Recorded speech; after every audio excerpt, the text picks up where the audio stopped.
Bom dia, boa tarde, boa noite, gente. Tudo bem? Espero que vocês estejam todos em casa, tá?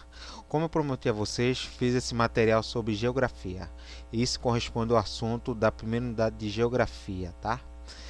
A gente vai ver aqui mais esse e outros slides sobre, sobre geografia humana ou sobre população humana, tá? Nesse caso aqui a gente vai ver a população humana e sua dinâmica espacial.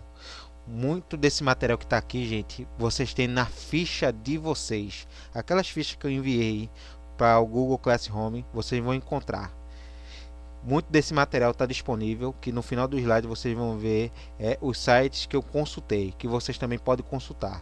E nesse slide que eu estou fazendo aqui, que vocês vão acompanhar, vai ter alguns exercícios que eu vou parar um bom tempo para a gente analisar os gráficos e informações daquelas questões sobre esse assunto, tá?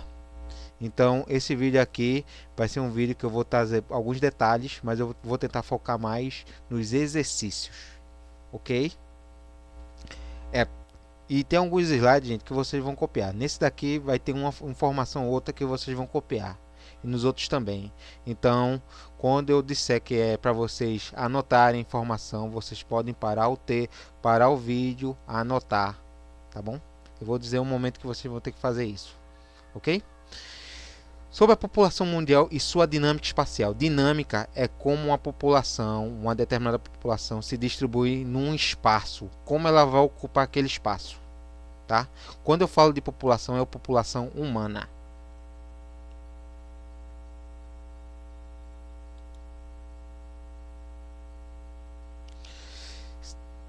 Para a gente entender essa parte da geografia, que é uma parte muito importante, é com esses dados que se faz muitos estudos, tanto na área econômica, em história também se utiliza o conhecimento sobre população humana. Então, vocês têm que conhecer alguns conceitos e ciências utilizadas para o estudo da população humana, que é aproveitado em várias outras áreas, história, economia, sociologia e até a questão de saúde. Por exemplo, vou dar um exemplo da utilidade desses conhecimentos. Não tem essa crise que a gente está passando com o coronavírus. Por exemplo, dados da população humana podem ajudar o governo a tratar estratégias para combater a doença, estratégias para evitar que essa doença se propague. Por isso, o conhecimento científico que se adquire estudando as populações humanas é fundamental. Uma dessas ciências que é fundamental é a demografia. A demografia é uma ciência que estuda a dinâmica populacional e sua distribuição, crescimento, qualidade, quantidade, tudo que tiver relacionado com a população humana. A demografia, gente, é uma ciência que é usada pela geografia, pela história, por economia, pela medicina. Principalmente estudos, principalmente na área de cálculos matemáticos. Então, quando alguém faz um estudo de demografia, ou o chamado demógrafo, que é o especialista em demografia, ele faz estudos de análise de dados. Então eles utilizam dados de entrevista, montam um gráfico, fazem estatística, porque eles estão tentando estudar como uma população se comporta, como uma população cresce, como uma população diminui, como uma população se distribui num determinado lugar, pode ser uma cidade, um estado, um país, um continente, e como isso afeta todo o desenvolvimento humano. Então, quem estuda demografia, que é o demógrafo, ele usa dados, ele trabalha com dados, com estatística, com gráficos. Não tem aqueles gráficos, aqueles mapas de geografia que vocês veem em livro, vocês também veem muito em jornal, mostrando quanto a população cresceu, quanto ela diminuiu, onde ela mora. Quem faz aqueles gráficos, quem faz aqueles mapas são os demógrafos. Isso aqui é importantíssimo. Por exemplo, uma instituição aqui no Brasil que faz os cálculos demográficos é o Instituto Brasileiro de Geografia e Estatística, o IBGE.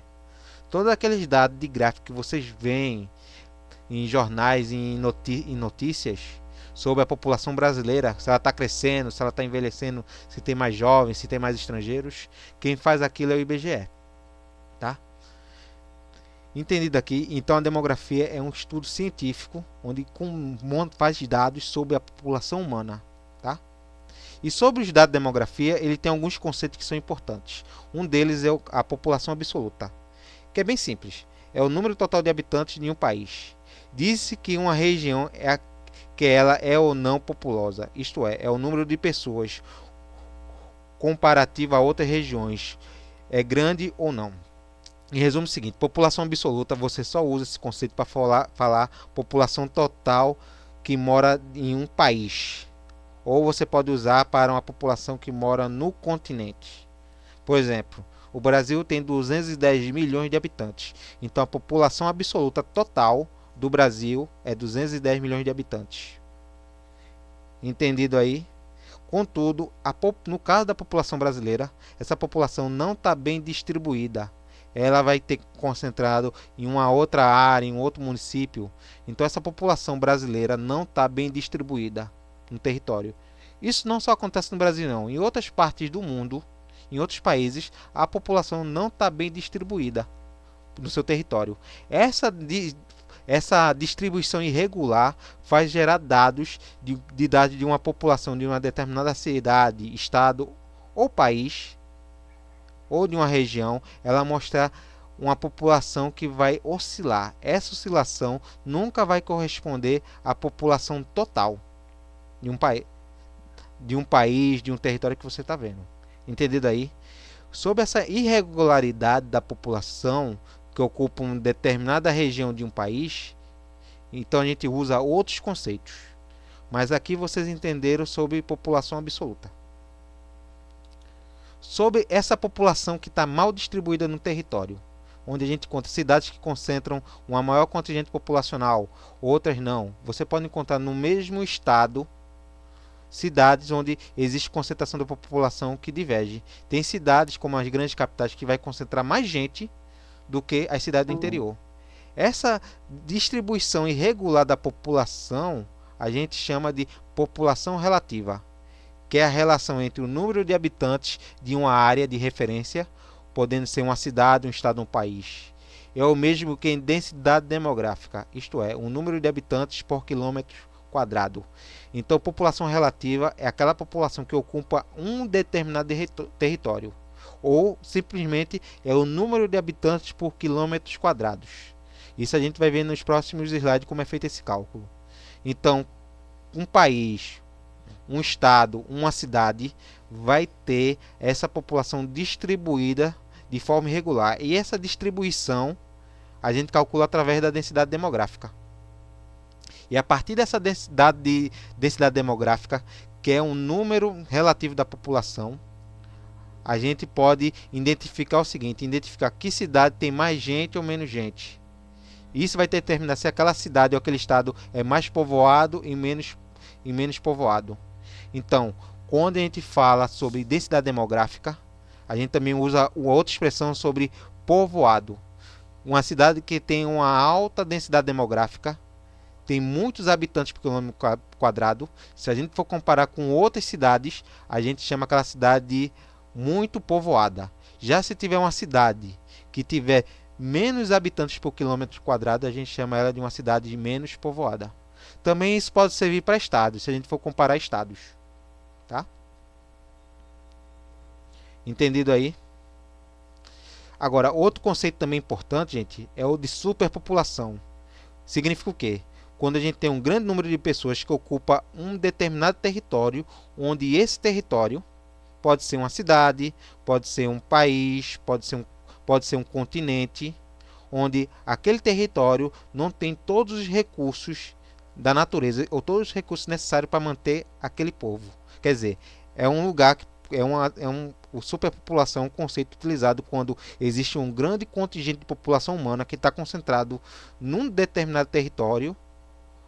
Um local que tem uma super densidade demográfica extrema, mas naquele território não tem nem terra para plantar suficiente para alimentar a população, não tem todos os recursos naturais para manter, não tem grandes quantidades de acesso à água, não tem grande quantidade de produção, não tem capacidade de produzir grande quantidade de alimentos. Geralmente, quando tem uma região que é superpopulosa, essa população precisa adquirir alimentos de outros países, de outras regiões, porque a sua própria região não tem condição de produzir tudo o que é necessário. Estão entendendo aí? Aí qual seria o exemplo que a gente pode usar de superpopulação? A China. A China, gente, tem quase 4 bilhões de habitantes. A China é um país de tamanho continental. Só que a China é formada por montanhas, desertos, não tem terra fértil para produzir alimentos. O que acontece? A população que vive nas regiões mais distantes, onde não tem acesso à produção, não tem terra fértil, migram para as grandes cidades.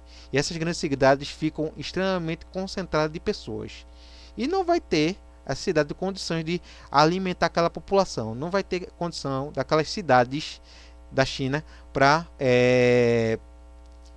construir casas para moradia. As pessoas vão estar se aglomerando. Então isso é superpopulação. No caso da China, onde se concentra boa parte da população, se concentra no sudeste da China. O norte da China é principalmente formado por deserto, é mais frio. Já a região sudeste da China, que pega o litoral da China, que é chamado Mar da China, e pega as cidades de Pequim, Hong Kong, são cidades superpopulosas. E a população da China, gente, também se concentra no interior. Por exemplo, não tem a cidade de Wuhan, onde teve o surto de coronavírus. É uma das maiores cidades da China. Só a cidade ela concentra quase 7 milhões de pessoas. Só uma cidade. Ela é conhecida como fica no coração da China. E é no coração da China que se concentra a maioria da população. O Wuhan faz parte da província de Hubei, que é a província mais rica, mais importante economicamente e, consequentemente, tem mais gente. Então, essas cidades da província de Hubei são cidades gigantescas, bem urbanizadas, onde a população praticamente vive em apartamentos. Então, existe muita gente morando nessa região, nessa província de Hubei. Contudo, essa cidade não tem condição de gerar os recursos naturais necessários para alimentar. Não tem produção de alimentos suficiente para aqueles habitantes. Então, o que faz a China? Para alimentar a população desses grandes centros, ela tem que comprar soja, milho, carne bovina, carne suína de outros países. Então, praticamente, a China precisa comprar alimentos que vêm de outros países. O Brasil, a Argentina, alguns países da África e também os Estados Unidos vende produtos alimentícios, grãos, carne bovina, carne suína para a China. Porque a capacidade da China de produzir alimentos não é suficiente para alimentar uma grande população. Isso aí, essa superpopulação que vive na China, é uma característica marcante do país. Então a gente pode incluir como a China como uma superpopulação. Entenderam o conceito? E sobre a superpopulação, lembrando o seguinte, quando a gente usar superpopulação, ela só pode usar para países que têm uma grande concentração populacional e vivem num território que não tem os recursos necessários. Isso aí é um caso extremo e a China se encaixa. Mas se a gente for perceber em outras partes do mundo, a população se encontra concentrada de forma irregular. Então, uma coisa importante para a gente ver é como a população do mundo se concentra ou se distribui. E geralmente os seres humanos se concentram em territórios onde tem recursos. Por exemplo, locais onde tem recursos de matéria-prima, existem boas condições de vida, o emprego, meio ambiente, infraestrutura, essas regiões, pode ser uma cidade, pode ser um país, pode ser um estado, ela vai atrair pessoas. Então essas áreas que concentram pessoas, a gente chama de áreas cúmenas, onde pessoas vão migrar de sua cidade natal, indo para essa cidade em buscar melhor qualidade de vida. Isso vai atrair mais gente. Exemplo, cidades cúmenas, por exemplo, Pequim na China, Nova York, a cidade de São Paulo, é uma cidade que atrai. Por exemplo, Recife, é uma área de concentração cúmenas, vai atrair gente porque ela vai oferecer condições de vida para as pessoas. Emprego, pelo menos emprego. Agora, qual é o contrário delas? Aquelas regiões ou aquelas cidades que não atraem pessoas, que têm baixa concentração populacional, onde a densidade demográfica é baixa, a gente chama de anecúmenas. São áreas geralmente que não são difíceis de serem ocupadas porque elas não dão condições para as pessoas viverem. Por exemplo, um exemplo de uma área anecúmena, a floresta amazônica. A floresta amazônica, a gente, é uma das maiores florestas do mundo. Fica na região norte do Brasil. Não existe estrada. Existe lá a Transamazônica, que é uma estrada que desde os anos 70 nunca foi concluída. Então a única maneira de você poder andar pela região do Amazonas não é nem por estrada nem por avião, é de barco. Então por causa da floresta,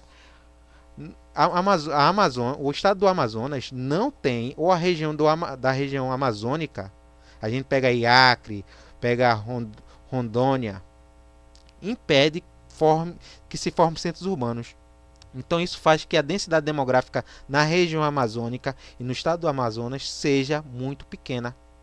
A gente chama a região da floresta amazônica como uma área anecúmena, porque ela não tem condições de atrair pessoas. Agora, vamos pensar em outro exemplo de uma área que não atrai a concentração populacional? Vamos pensar no exemplo? O deserto do Saara é uma área anecúmena.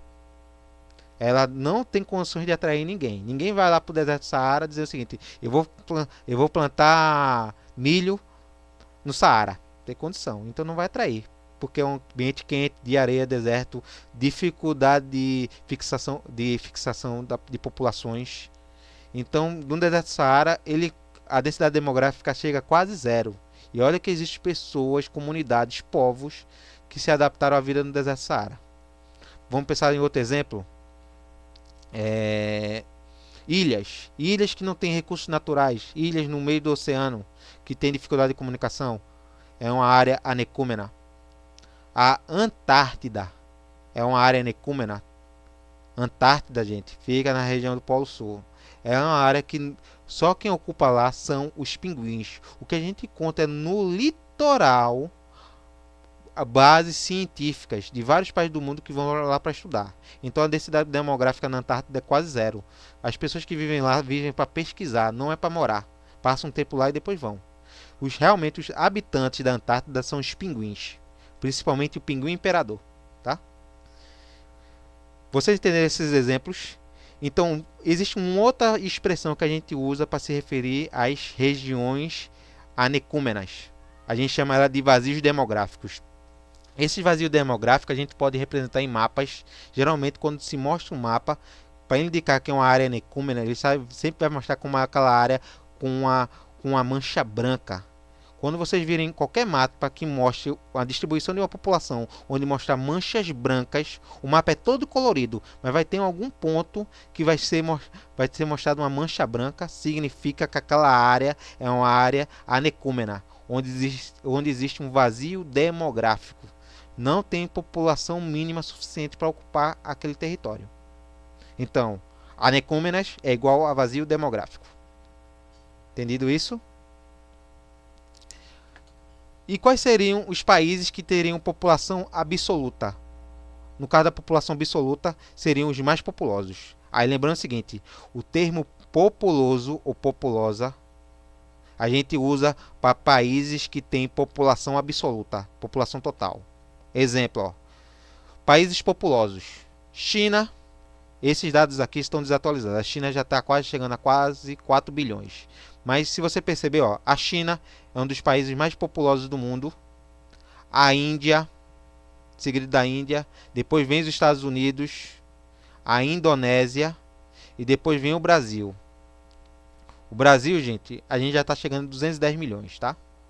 E quais seriam os países onde a população absoluta é menor? Kuwait, gente, no Oriente Médio, tá?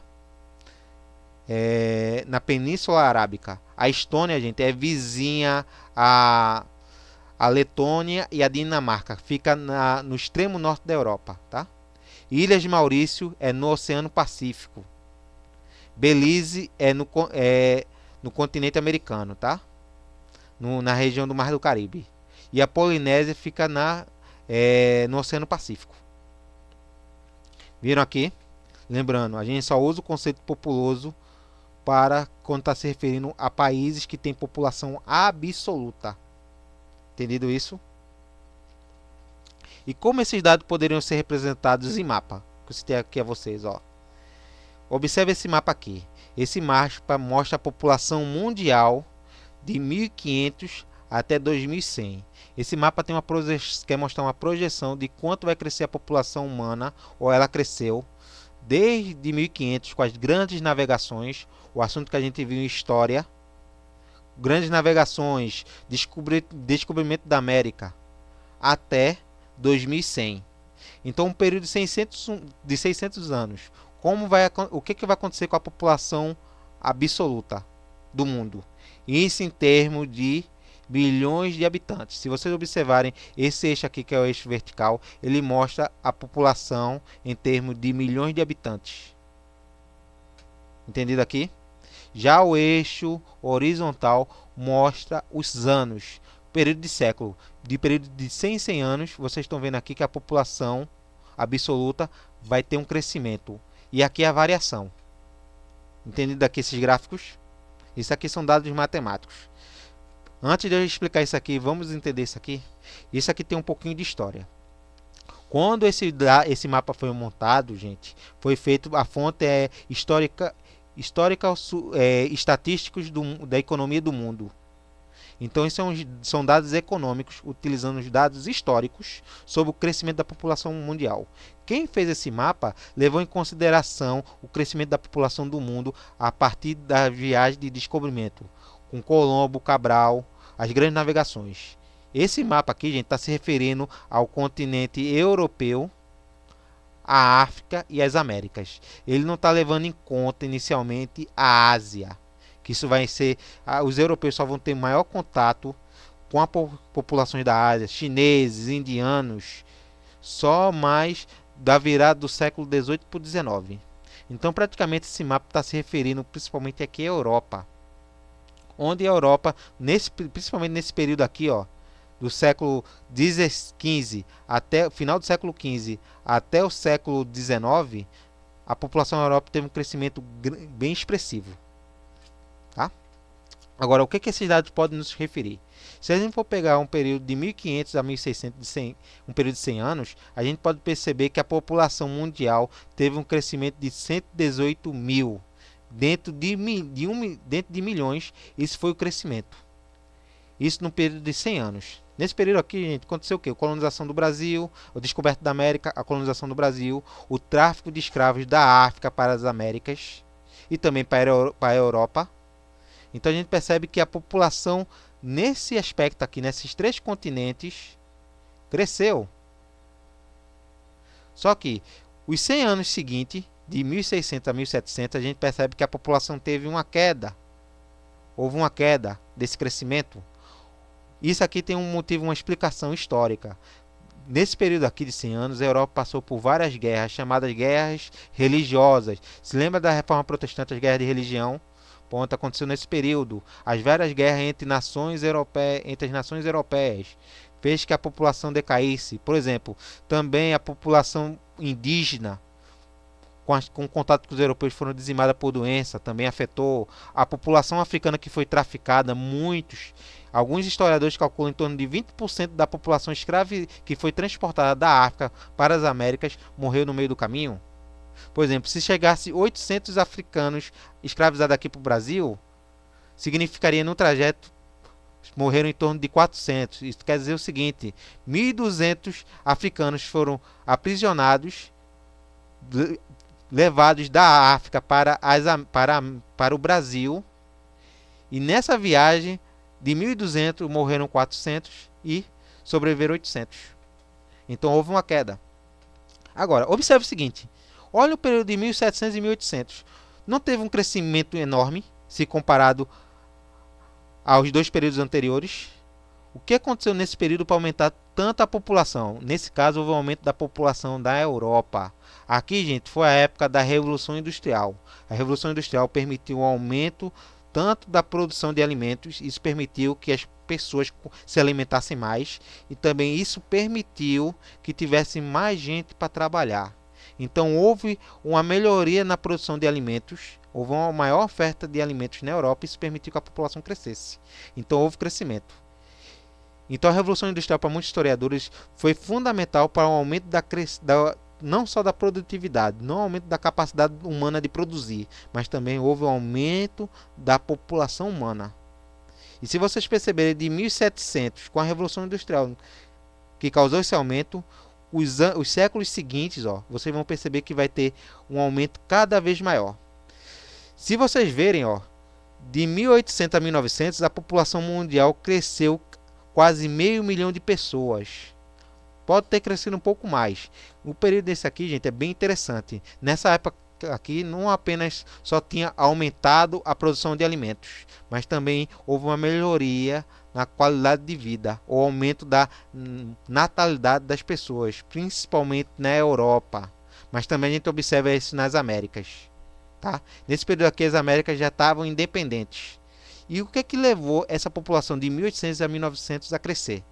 Primeira coisa, foi inventado aí, gente, medicamentos, foi inventado antibióticos, foi inventado a vacina. Isso permitiu prolongar a vida das pessoas. Houve melhoria na parte médica, técnico, científica e médica, que permitiu aumento da qualidade, da expectativa de vida, por aumento da qualidade de vida das pessoas.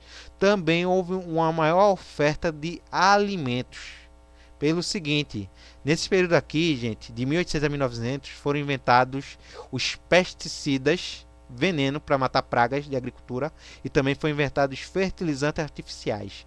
Com a invenção de pesticidas e de fertilizantes, houve um aumento da produção de cereais, de grãos, trigo, açúcar e outros produtos. Isso permitiu que as pessoas tivessem mais acesso à alimentação. E pessoas se alimentando mais, sendo vacinadas contra doenças, isso permitiu que as pessoas tivessem mais condição de ter filhos, desses filhos crescerem e as pessoas começaram a viver mais, se for comparado aos períodos anteriores. Agora, quando a gente pega de 1900 e 2000, gente, olha como a população do mundo cresceu. Agora, nesse período aqui, a gente pode dizer que é a população mundial, é a população absoluta do mundo, de todos os continentes, América, África, Europa, Ásia, Oceania, e também temos que incluir aqui, ó, o Oriente Médio. Engraçado, gente, que no período aqui de 1900 a 2000, a gente teve 2 guerras mundiais, a gente teve uma série de doenças, por exemplo, a gente teve gripe espanhola, varíola, ebola, a gente também teve nesse período aqui de 100 anos, além da varíola, a gente teve meningite. Então a gente teve guerras e epidemias, mas a população humana continuou crescendo cada vez mais. Por quê? A medicina avançou cada vez mais, permitindo que as pessoas tivessem uma sobrevida maior.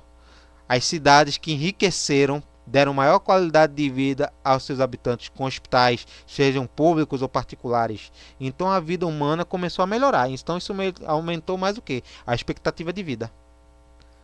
E olha o seguinte, de 2000 a 2100, a projeção é aumentar cada vez mais, ó, chegando numa expectativa de 5 milhões de pessoas, numa variação desse período aqui. Então isso mostra o seguinte, a projeção é que nesses 100 anos nos 100 anos que vão marcar o século 21, e a gente está incluído nesse período, a população humana vai aumentar em um período de 100 anos em torno de 4 milhões e 800 mil pessoas. Isso aqui é a projeção, tá? Agora, o que a gente tem dados? Hoje, atualmente, a população humana no globo é em torno de 7 bilhões. Existem estimativas, isso feito pela ONU e por outras instituições de pesquisa, que o crescimento demográfico da população do globo em 2050 chega em torno de 12 bilhões de pessoas em todo o planeta. Claro, sendo distribuído de forma irregular, onde China, Europa, América e parte da África vão concentrar a maioria da população. Isso mostra o seguinte, que a população humana daqui a uns 30 anos vai chegar a 12 bilhões de habitantes. Isso é uma preocupação, por quê? Quer dizer o seguinte, isso vai aumentar a necessidade de a gente obter matérias-primas para fabricar alimentos, para fabricar roupa, para fabricar casa, para fabricar carro. Então o medo é que quando chegar no ano de 2050, a gente não tenha todos os recursos naturais necessários para manter uma superpopulação. Um medo é que isso causa o quê? Fome, miséria, desemprego, por causa de um grande número de pessoas no mundo onde o planeta não tem condição de sustentá-lo. Mas isso aí é uma estimativa. Isso daqui para 30 anos. Talvez isso aconteça, talvez não. Mas a preocupação desses dados é o seguinte, de a gente agora ter um consumo consciente, poluir menos, usar os recursos naturais de forma mais racional. Então, entender esses dados, o que a gente pode extrair dessas informações? 78% da população mundial vive em países subdesenvolvidos, quer dizer, 78% da população do mundo se concentra em países pobres. Isso quer dizer o seguinte, algumas partes das Américas, continente africano, Oriente Médio e Ásia. Oriente Médio e Ásia. Então a gente tem o seguinte, América, parte do continente americano, o continente africano de uma maneira geral, o Oriente Médio e a Ásia. São países, são regiões, e a gente tem aqui continentes que concentram a maioria da população, que é formada por pessoas pobres. Já 22% da população mundial vive em países ricos. Quais seriam esses países ricos? Os países da Europa Ocidental, Estados Unidos e Canadá e alguns países da Ásia. Nesse caso, a gente encontra Hong Kong na China, Seul na Coreia do Sul e Japão. Vocês estão vendo que como a população está mal distribuída. As populações mais ricas é a menor porcentagem e vivem nos países com melhor condição de vida. Já a maioria da população vive nos países pobres. Isso é uma característica factual, um dado. Para explicar isso, a gente tem que pensar do ponto de vista histórico e econômico, tá? Próximos slides a gente também vai trabalhar com isso. Sobre a concentração populacional no Brasil e no mundo. No mundo, como essa população está concentrada? Lembrando, é uma concentração irregular. Em primeiro lugar, a gente encontra países do Oriente, Sudeste Asiático, China, Índia, Bangladesh, que é uma cidade uma cidade de um país asiático. Depois vem a Europa Ocidental. Quando ele fala de Europa Ocidental, ele está falando dos países como Alemanha, Itália, França, Inglaterra, Portugal e Espanha. Já a gente tem o chamado Europa Oriental, que pega o que? Bulgária, Hungria, pega um pedacinho da Turquia e Rússia, tá?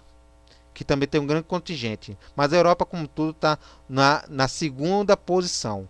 Na terceira posição, eu não incluo aqui Estados Unidos, mas eu incluo o continente africano. A África como um todo, o continente africano, que é formado por em torno de 53 países, concentra a terceira maior população do mundo. Só o continente africano. Em quarto lugar, a gente com o leste dos Estados Unidos. O leste dos Estados Unidos, gente, eu estou falando sobre Flórida, Carolina do Norte, Nova York. É o litoral atlântico dos Estados Unidos. Então a gente tem aqui as áreas com maior concentração populacional, em termos absolutos. Já a América, a gente pode dividir o seguinte, ó. Quem seriam os países mais populosos do continente americano? Estados Unidos lidera, tá? Seguida de Brasil e México. Se a gente for pensar o continente americano todo, Estados Unidos, Brasil e México são os países mais populosos em relação à sua população absoluta. Agora, se a gente for comparar a América Latina, que são aqueles países que foram colonizados por Portugal e Espanha, e se a gente tira Canadá e Estados Unidos, então quais seriam os países da América Latina mais populosos? O Brasil ia liderar. Só o Brasil, gente, a gente tem mais da metade da população da América do Sul. Só para você ter ideia. Então, se a gente for pensar na América Latina, é quase toda a população da América Latina. Depois vem México e Argentina. Agora, se a gente for pensar nos países da América do Sul, quais são os países da América do Sul?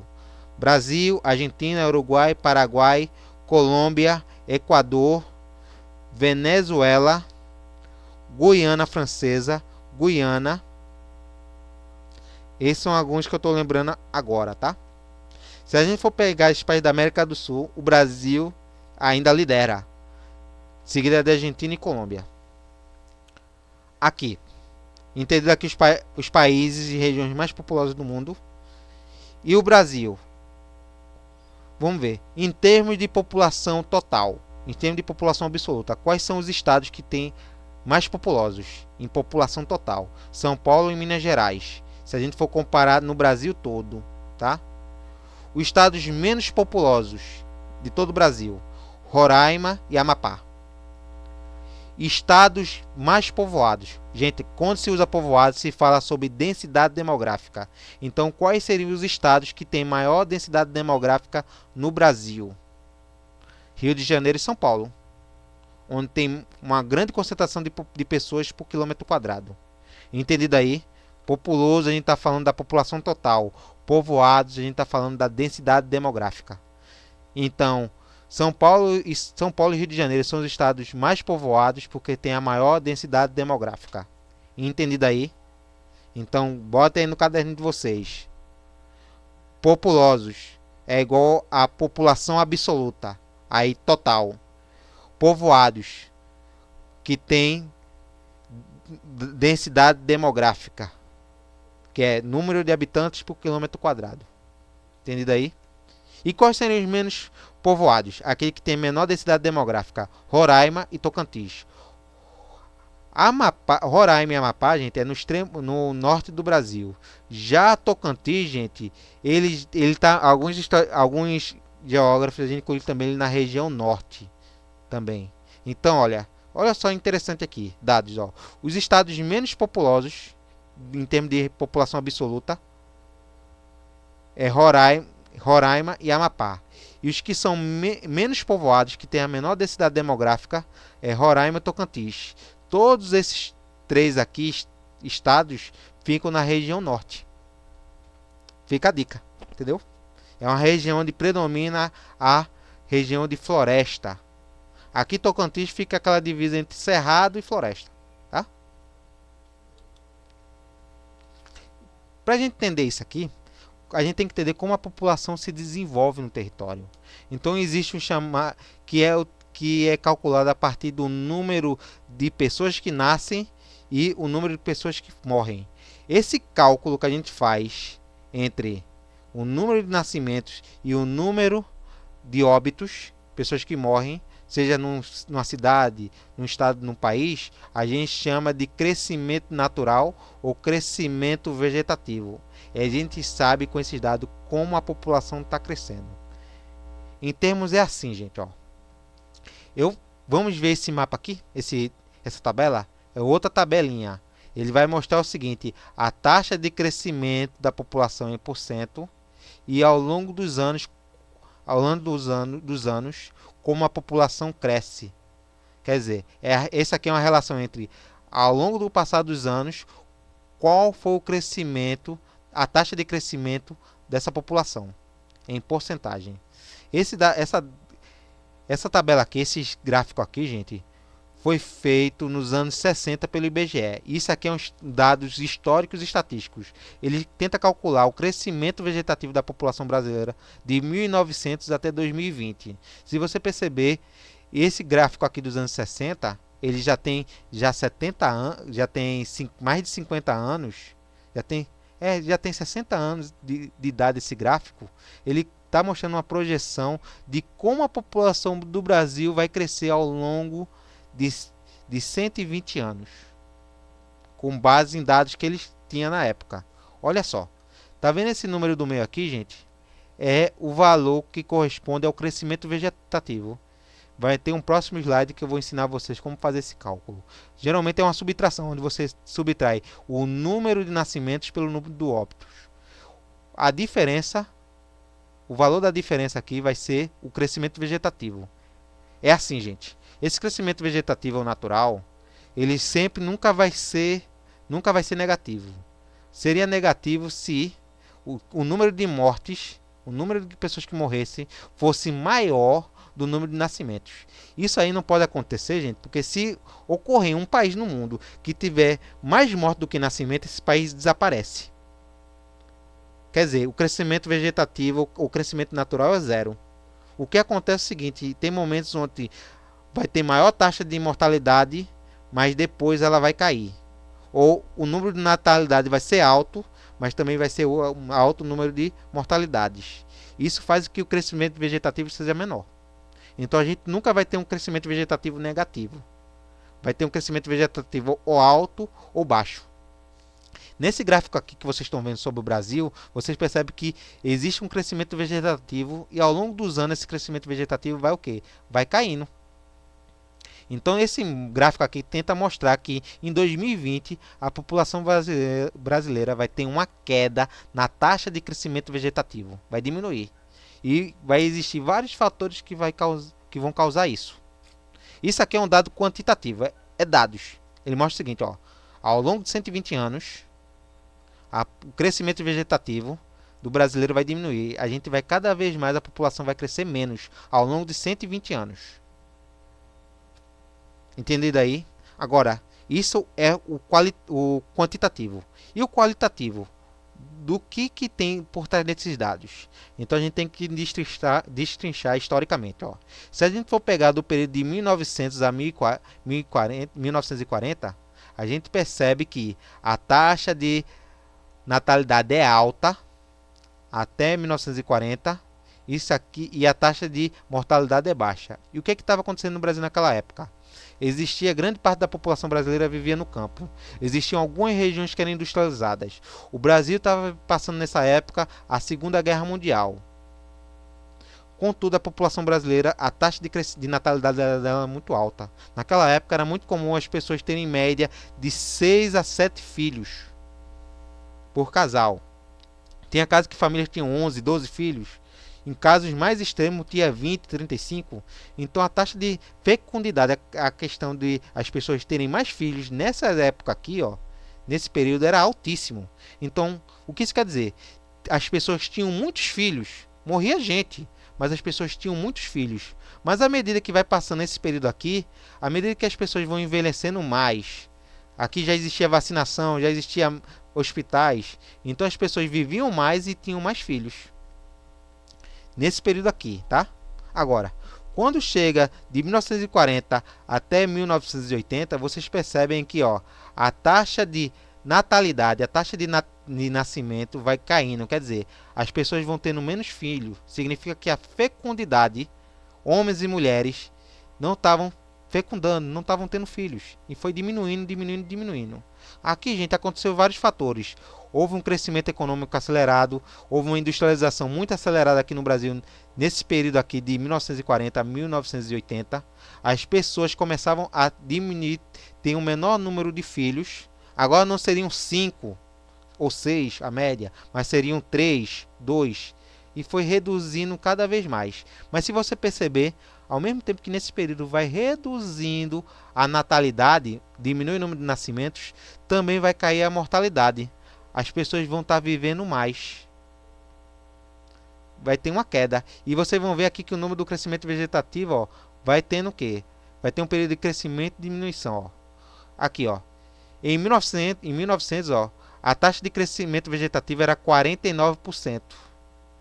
Depois, ó, era 19%, perdão. 19%. Depois, ó, se estabilizou, continuou até 1920. Quando chega os anos 40, teve um aumento de 24%. Depois, quando chega os anos 60, gente, ó, vai ter um aumento de 60%. Olha só, a taxa de crescimento vegetativo vai aumentar num período onde a taxa de natalidade cai e a taxa de mortalidade cai também. Isso quer dizer o quê? Que as pessoas estão vivendo mais. Nesse período aqui, gente, foi o período onde as pessoas viveram mais.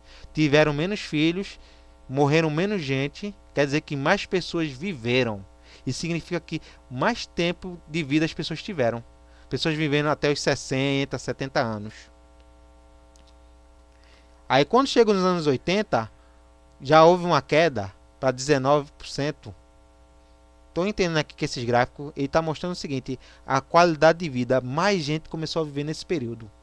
Contudo, olha o que acontece: de 1980 até 2000 houve uma queda de 19 a 13%. Então houve uma queda do crescimento vegetativo. Se vocês perceberem, ó, gente, a natalidade do brasileiro foi caindo mais, mas a taxa de mortalidade continuou estável. Quer dizer, as pessoas ainda morriam menos. E o que deveria causar nesse período aqui esse aumento, essa queda da taxa de crescimento natural? Se vocês observarem, não foi a taxa de mortalidade, porque quase não houve mortes. Mas houve o quê? Uma causa de queda de natalidade. Significa o seguinte: no período de 1980 até 2000, houve um grande número de óbitos de crianças. Quer dizer, houve uma diminuição da natalidade. Crianças morreram ou por fome ou por doença. E também no período de 80 a 2000, houve uma mudança no padrão do comportamento das famílias. Agora os casais tinham no máximo 2 filhos. O ideal era um, no máximo 2. Também no período dos anos 80 a 2000, houve mais política de planejamento familiar. Por exemplo, o uso de camisinha, o uso de anticoncepcional. Nos anos 80, gente, houve o uso autorizado de anticoncepcionais. Agora as mulheres poderiam ter acesso ao anticoncepcional. Estou entendendo que levou à queda do crescimento vegetativo de 1980 a 2000 no Brasil. Por esses fatores. Houve também a questão da morte de crianças, mas também as famílias tiveram mais acesso ao planejamento familiar, acesso à camisinha, a, a pílulas anticoncepcionais. E a tendência deles, é para o ano de 2020 reduzir. O que se tem é o seguinte: existe dado de 2015 que mostra que a taxa de crescimento vegetativo do brasileiro está em torno de 13%. Aquele que ele estava calculando 9%. Só que a gente está chegando em torno de 13%, isso em 2015. O que levou isso, gente? Essa queda de taxa de natalidade não foi por questão de morte prematura de crianças, não. A gente desenvolveu nesse período até 2016 política que está evitando a morte de crianças até 1 ano de idade. Então a gente conseguiu combater tanto a fome como a morte infantil. Mas nesse período de 2010 a 2020, o que a gente sente de 2000 a 2020, como mostra aqui o gráfico, houve o seguinte: muitos casais estavam preferindo o quê? Adiar ter filhos, primeiro trabalhar, arrumar emprego, se consolidar profissionalmente, aí depois pensavam ter filhos. Tem pessoas, gente, que no ano de 2010 pensavam na maternidade ou na paternidade a partir dos 40 anos, que era uma coisa impossível. Se a gente fosse voltar nos anos 40, era impossível uma mulher de 40 anos ter um filho, porque ela já entrou na menopausa. A mulher perde a sua fertilidade. Já o homem é em torno dos 70 anos, nesse período aqui. Naquela época era em torno de 60 anos a fertilidade masculina. Só que na época que a gente está vivendo, nesse período de 2010 até 2020, as pessoas tiveram mais acesso à saúde. E principalmente o seguinte: pessoas economicamente mais bem de vida puderam adiar a maternidade na juventude e ser pai ou mãe na vida assim madura, com 35, 40, 60 anos. Por quê? A medicina melhorou, veio a questão da inseminação artificial. Gente, nos anos 80 já existia inseminação artificial. Mas qual era o problema? Para você fazer uma inseminação artificial nos anos 80 aqui no Brasil, eram poucas clínicas que tinham. Você só encontrava clínica de fertilização in vitro, como era chamado, em São Paulo e Rio de Janeiro. Fora desses dois estados, só nos Estados Unidos. Hoje você encontra clínica de fertilização em Recife. Há 40 anos atrás você pagava quase 20 a 60 mil reais para fazer um tratamento. Hoje você faz isso por 5 ou 15 mil reais. Então pessoas economicamente bem mais estruturadas aguardam a maternidade para quando tiver 40, 60 anos. Porque a medicina e a ciência permitiu isso. Isso explica porque a taxa de natalidade do Brasil caiu de 2000 até 2020. Porque aqui houve uma mudança no comportamento das pessoas quanto a querer ter filhos. Claro, gente, aí vocês vão dizer: mas professor, aqui não acontece dessas coisas não. Eu estou dando exemplo de pessoas economicamente mais estruturadas. Contudo, a gente percebe também do ano de 2000 a 2020, até as famílias pobres estão usando planejamento familiar. Por exemplo, usando camisinha, anticoncepcional. Também mulheres estão fazendo cirurgias de laqueadura de trompa. Homens que já têm 2 ou 3 filhos já estão fazendo a vasectomia. Então, também a população pobre teve acesso, nesse período de 2000 e 2020, a políticas de planejamento familiar. Por exemplo, o casal que já teve seu segundo filho, a mulher ou o homem fizeram cirurgia Estão entendendo? Também os mais pobres também tiveram acesso à política de planejamento familiar. Entendido aqui, ó. O importante é vocês entenderem isso, ó. O crescimento vegetativo ou natural é a diferença entre a taxa de natalidade e a taxa de mortalidade. Nunca o crescimento vegetativo vai ser negativo. Ele pode ser alto ou baixo, mas nunca vai ter um número de mortes vai ser superior ao número de nascimentos. Isso é difícil acontecer. Isso aí é uma coisa que não existe. Entendido isso? Vamos pro próximo. Isso também, ó, aqui os fluxos migratórios, também estudado. Nos dados demográficos a gente tem que saber como a população se comporta. Pessoas que saem de suas cidades natais e vão para outras cidades, outros estados atrás de emprego ou atrás de melhores condições de vida. Então a gente mostra alguns fluxos de migração. Os fluxos de imigração mais antigos no Brasil, isso vem desde a colonização, ocorreu no Nordeste. Ao longo desses 500 anos, gente, o grande local, a região que concentrava a maioria da população brasileira sempre foi o Nordeste. Tanto é que o Nordeste ainda é uma das regiões mais populosas do Brasil, em termos relativos, e também uma região de colonização mais antiga. Desde o período colonial até o século XX, muitas pessoas que viviam nessa região Nordeste migravam para outros estados buscando melhores condições de vida. Por exemplo, dos anos 40 aos anos 80, muitos nordestinos migravam para São Paulo, para a região sudeste. Outros migravam para a região centro-oeste, para Brasília. Por exemplo, nos anos 50, que foi o período de construção de Brasília, até os anos 80, muitos nordestinos que vinham do interior do Nordeste, na região de seca, do sertão nordestino, por exemplo, baianos, pernambucanos, alagoanos, cearenses, migravam ou para São Paulo, trabalhar ou no Rio de Janeiro para a construção dessas cidades, ou também foram para a região de Goiás e para a cidade de Brasília.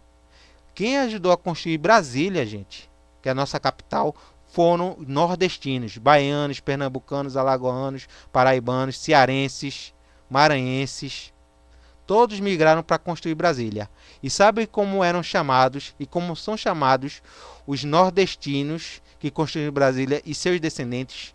Eles são chamados de candangos. Tanto é que existe um monumento lá em Brasília em homenagem a esses trabalhadores que saíram do Nordeste. Outro fluxo também de nordestinos foram para a região da Amazônia. Isso nos anos 70 e 80. Por exemplo, muitos foram para o interior do Pará para trabalhar na mina de ouro de Serra Pelada. Então, muitos nordestinos saíram de suas regiões, de sua cidade natal, para ir para o Pará para ficar rico extraindo ouro através do garimpo. E aqui, gente, ainda é uma região que concentra muito um garimpo, que é uma atividade ilegal, é proibido por lei. Ou outros foram para a Amazônia, floresta amazônica, para extração de látex, para fabricar borracha natural e também extração de madeira. E também mineração. Tá? Essas são as rotas mais antigas de colonização. Agora vocês estão observando essa rota aqui que sai de Paraná, Santa Catarina e Rio Grande do Sul, que são os estados da região sul. Se vocês observarem, eles vão migrar para Mato Grosso do Sul, Mato Grosso, Roraima até Amazonas. Isso aqui, gente, foi uma frente de colonização dos anos 70. Foi assim, gente. Nos anos 70, essa área aqui era uma área desabitada. Era um vazio demográfico, onde você só encontrava pequenas bolsões de ocupação humana, terras indígenas, índios e pequenas vilas ou cidades. Então, o governo militar, a ditadura militar daquela época, o governo dos generais, do exército, para ocupar essa região aqui, começou a oferecer terras públicas que o governo federal tinha, que eram terras da União, a vender a preço de banana, vendendo barato, para quem viesse aqui colonizasse. Então, quem ocupou essa região aqui, de região do Amazonas, Roraima, Mato Grosso e Mato Grosso do Sul, foram colonos que vinham do Rio Grande do Sul, Santa Catarina e Paraná, para desenvolver atividades econômicas aqui. Nessa região aqui no Cerrado, foi instalada a criação de gado, pecuária extensiva, aquelas fazendas de gado enorme, e também a plantação de soja. Nos anos 70, gente, aqui houve o boom da soja no Brasil. E também muitos também foram também para o Amazonas, para criar gado e plantar soja em plena floresta amazônica. E eles compravam terra a preço de banana, ou diretamente comprada pelo governo, ou através de grilagem. Tanto é, gente, que dos anos 70 até os anos de 2020, essa aqui é uma área que foi extremamente desmatada e devastada, destruída. Se destruiu cerrado, se destruiu floresta para se criar boi e para plantar soja. Por exemplo, se lembram daqueles incêndios que aconteceram ano passado? Sabe qual foi a região mais atingida? Foi essa região aqui, ó, da floresta amazônica, ó. Toda essa região aqui até o Maranhão. Do Maranhão, Tocantins, Mato Grosso, Roraima, Acre, todo o Acre, parte sul da Amazônia, até chegar ao Pará, foi uma área que teve aquelas grandes queimadas, que foram queimadas ilegais feitas por garimpeiros, madeireiros e grileiros. Grileiros, gente que falsifica documento para tomar terras que pertencem à União e vendê-las a preço de banana. Essas queimadas que aconteceram ano passado está dentro de uma área historicamente conhecida por garimpo, por grilagem de terra e por grandes fazendas de gado e de soja. Isso aqui é uma coisa mais recente. Entendendo aqui? Isso aqui é o fluxo migratório. Estou entendendo por que essa região foi de queimada, porque sofreu um grande fluxo migratório de imigrantes vindo do sul para o centro-oeste, para a região norte, para pecuária. Pecuária e agricultura extensiva. Tanto é que existem muitas cidades no Mato Grosso, Roraima, em Rondônia e no Amazonas, que grande parte da população é de origem do sul. É gaúcho, é catarinense, é paranaense. Entendido aí? Ó, aqui é Roraima, gente. Roraima não, perdão, Rondônia. É aqui em cima Roraima. Vou tentar aqui mostrar alguns estados da região norte, ó. A gente tem o que? Pará, tem Tocantins, Amapá, Roraima, Amazonas, Acre e Rondônia. Ok? Esses são os estados da região norte. Rondônia, Roraima, Amapá, Acre, Pará, Tocantins e Amapá. Aqui, vamos para os exercícios, né? De acordo com dados divulgados em 2009 pelo Fundo de População das Nações Unidas, FUNAP, que é ligado à ONU, o planeta Terra é habitado por 6,826 bilhões de pessoas. Hoje, gente, já está chegando a 7. Superou 7 bilhões. Essa população está distribuída de forma desigual pelos continentes. Nesse sentido, marque a alternativa que corresponde ao continente mais populoso. Qual desses 5 continentes é o mais populoso? Podemos ver a resposta? Ásia, China, onde tem China, Índia, Indonésia, Japão. Outra questão. A distribuição populacional não ocorre de forma homogênea, igual. Esse fenômeno é constatado através de diferenças nos números de habitantes de diferentes continentes, países, regiões, estados e cidades. Indique a alternativa que corresponde ao país mais populoso do planeta. Qual desses países aí, gente, é o mais populoso? É fácil. Vamos ver? China. Outra pergunta, gente. O envelhecimento da população está mudando radicalmente as características da população da Europa, onde o número de pessoas com mais de 60 anos deverá chegar nas próximas décadas a 30% da população total na Europa. Quer dizer, 30% da população da Europa vai ser formada por maiores de 60 anos. Graças aos avanços da medicina e da ciência, a população está cada vez mais velha. Isso ocorre em função do... O que causou o aumento da população idosa? Quer dizer o seguinte, a população na Europa teve um crescimento. Houve melhoria da condição de vida. As pessoas puderam envelhecer bem e viver por mais tempo. Ter acesso à saúde, à educação também, que isso influencia também. Quanto mais instruída a pessoa, maior qualidade de vida ela vai ter. educação financeira, estudos, acesso à medicina. Então, qual dessas alternativas explica esse crescimento? Entendido isso, vamos ver aqui? Qual seria a resposta que vocês dariam aqui? Declínio da taxa de natalidade e aumento da longevidade. As pessoas estavam vivendo mais, mas estavam tendo menos filhos. Outro dado importante, gente. Aqui eu vou querer que vocês anotem. Informação importante. Para a gente entender a distribuição de população, a gente tem que entender o seguinte. As atividades econômicas desempenham. Em outras palavras, o que elas fazem para viver. Quais são os trabalhos dela. E essa distribuição da população por uma região que ela ocupa, ligada a uma atividade produtiva, isso foi estabelecido pela ONU, pela Organização Mundial do Comércio, pela Organização Internacional do Trabalho. Instituições internacionais que tentam entender como a população humana vive, que atividades que elas realizam. Então, esse tipo de classificação que eu vou pedir para vocês anotarem agora, com base nesse dado desse mapa, dessa tabela aqui, são informações que servem para o mundo todo, para a gente entender a população e as atividades econômicas que elas desenvolvem. É assim, ó. Segundo a OMS, a OIT e a ONU, a gente pode ver a população enquadrada em 3 atividades econômicas. E essas atividades econômicas estão localizadas em determinadas regiões. Vai ter regiões que vai ter uma atividade econômica, outra região vai ter outra e assim por diante. Isso serve para os Estados Unidos, para a Europa e serve para o Brasil. E quais são essas atividades econômicas? São 3 setores. Anotem aí. Setor primário. Setor primário é o setor ligado à agricultura e pecuária e mineração. Repetindo, setor primário são atividades econômicas ligadas à agricultura, pecuária e mineração.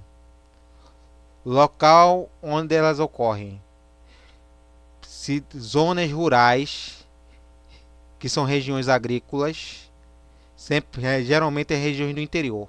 Então, local são regiões rurais que têm essas atividades econômicas. Exemplo aqui, por exemplo, a nossa região rural, onde tem aqui em Pernambuco, quem tem um setor primário, por exemplo, é o Agreste e o Sertão, questão da pecuária, criação de bode, criação de gado.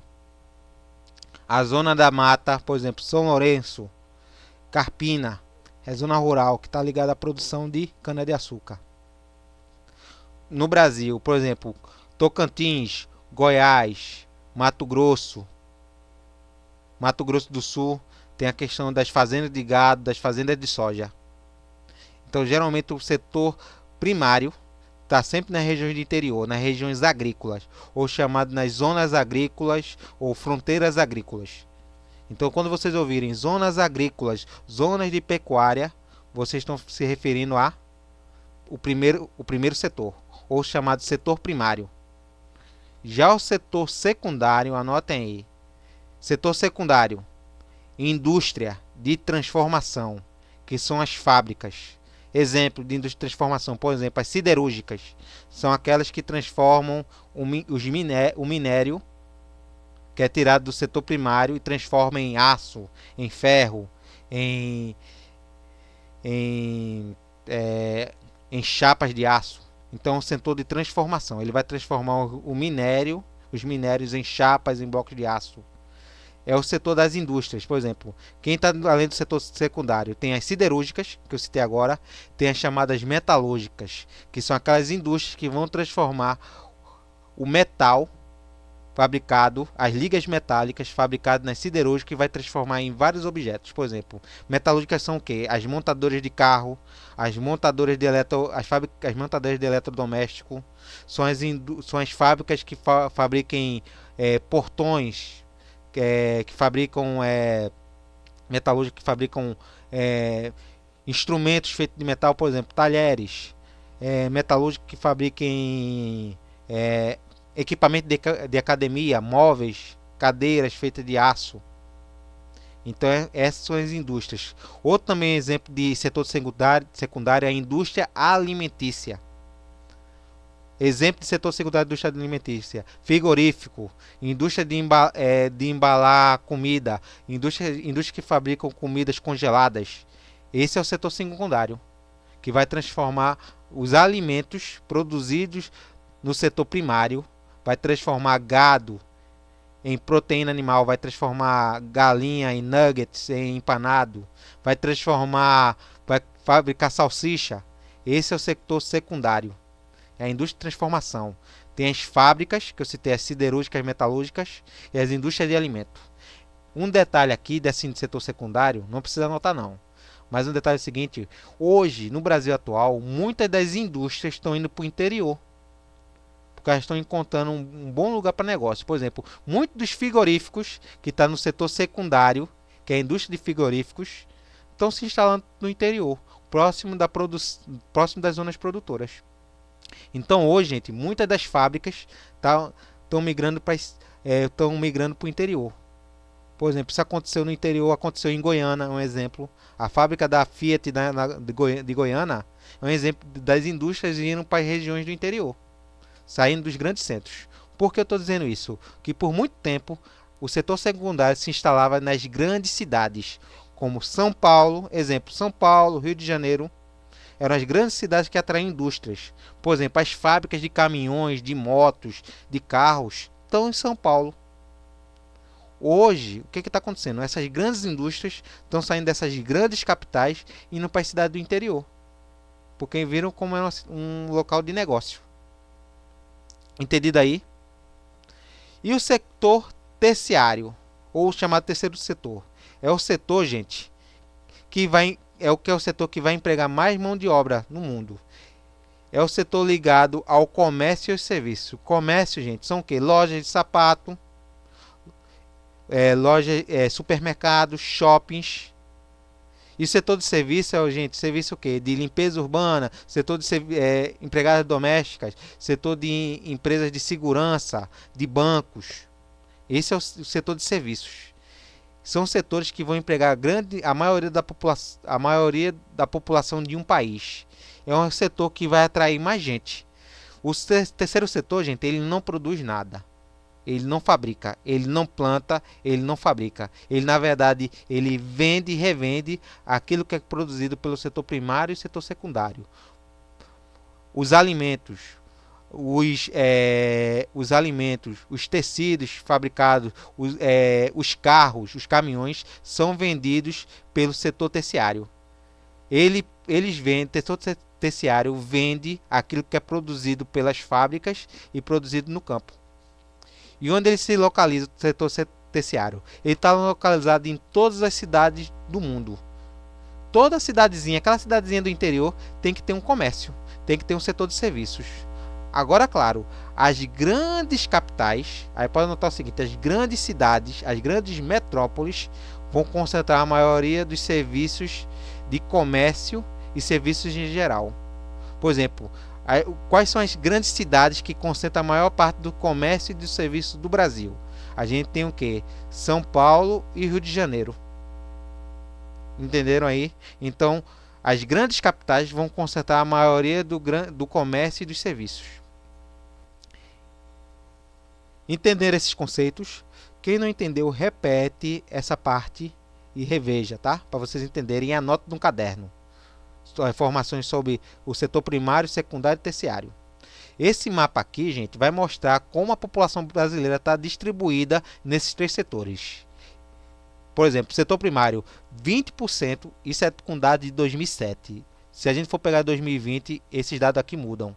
Por exemplo, em 2007, 20% da população, 20,5% da população estava trabalhando no setor primário. Isso quer dizer o seguinte: 20% da população do Brasil estava morando no interior, no campo, ou trabalhando na agricultura, ou trabalhando na pecuária.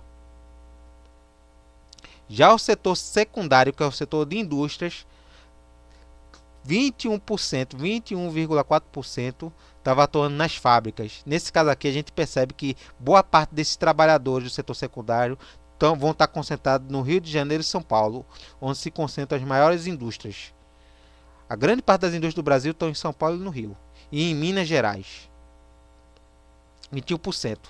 Só que 58%, a maioria da população brasileira está no setor terciário. Estão nas grandes capitais, nas grandes cidades. E estão divididos entre comércio e serviços. E se vocês perceberem aqui, gente, aqui não entra um dado. A gente tem que colocar aqui nesse setor terciário os chamados informais. Aqueles trabalhadores que não têm nenhum vínculo empregatício. Por exemplo, todos esses três setores, gente, quem trabalha desde o setor primário até o setor terciário tem carteira assinada. Então, esses são dados de pessoas que têm a carteira assinada. Só que nesse dado do setor terciário, a gente tem que incluir os que estão na informalidade. O pessoal que faz bico, também a gente poder incluir. Esse dado aqui é desatualizado. Hoje a gente já pode perceber que muita coisa mudou. A população do setor primário aumentou, porque houve a mecanização e a modernização da agricultura e da pecuária. O setor secundário aumentou muito, porque começou a surgir mais indústrias. E o setor terciário também vai ter esse aumento. Entendido esse dado aqui, e o que a pergunta quer saber? O fenômeno econômico relacionado com o caráter concentrador das atividades econômicas da população brasileira é a: qual o setor da economia brasileira que atrai mais gente para trabalhar? Qual desses três setores? Qual seria a resposta? Terceirização econômica. É o terceiro setor. O comércio, gente, sempre vai atrair mais gente para trabalhar.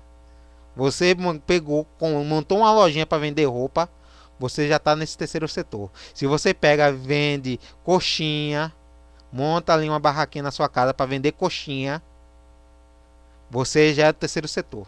Se você trabalha com festa, fazendo kit festa, ou faz festas, faz eventos, já é terceiro setor. Por exemplo, não tem aquelas festas de casamento bonita, aquelas empresas de cerimonial, é terceiro setor. Entendido aí? Olha, isso aqui é ótimo, gente. Isso foi do Enem de 2013. Isso aqui, gente, é um gráfico que mostra a taxa de natalidade total do Brasil de 1940 a 2010. Observem aqui. Vamos primeiro observar esse gráfico. A gente mostra aqui o seguinte. Aqui só está mostrando os anos. Então a gente conclui que a linha horizontal, a linha vertical, refere ao número de nascimentos. E a horizontal são os anos. Ó. De 1940 até 2010, o que aconteceu com a taxa de fecundidade? A taxa de fecundidade é o seguinte, é as pessoas terem filhos. Se vocês perceberem, ó, de 1940 até 1960, a taxa de fecundidade do brasileiro é alta. Eles tinham em média de 6 a 7 filhos por casal. Então, quando passa para os anos 60, aí vem os anos 80 até 2010, vocês percebem que a taxa de fecundidade começou a cair. As pessoas aqui no Brasil estavam tendo menos filhos, por vários motivos. Envelhecimento, tendo 2 ou 3 filhos por casal, a questão de acesso a anticoncepcionais, a políticas públicas de planejamento familiar, laqueadura de trompas, vasectomia para os homens. Então a taxa de fecundidade foi o quê? Cada vez diminuindo. Então, observem-se. Observaram aí? Agora, sobre o processo registrado no gráfico, gerou a seguinte consequência demográfica. Qual foi a consequência que esse gráfico mostra? As pessoas estavam tendo, ao longo desses 70 anos, de 1940 e 2010 é 70 anos. Ao longo desses 70 anos, os brasileiros estavam tendo mais ou menos filhos. E aí? Tá tendo mais ou menos? Então, tá tendo menos, né? Então, qual seria a resposta? Redução do crescimento vegetativo. Estava diminuindo a natalidade. Gente, não é decréscimo da população absoluta aqui. Aqui não tem nada a ver com população. Olha aqui, taxa de fecundidade. É o pessoal ter filho. O pessoal estava tendo menos filhos. Se o número de nascimentos diminui, o que vai acontecer com o crescimento natural da população? Vai cair. Então estava tendo uma queda do crescimento vegetativo. Menos filhos, menos gente. A população está começando a diminuir. Ok, gente? Por hoje é só, tá? Os próximos slides eu vou trabalhar com outros temas, tá? Espero que vocês tenham gostado desse material. Para vocês um abraço e um bom descanso.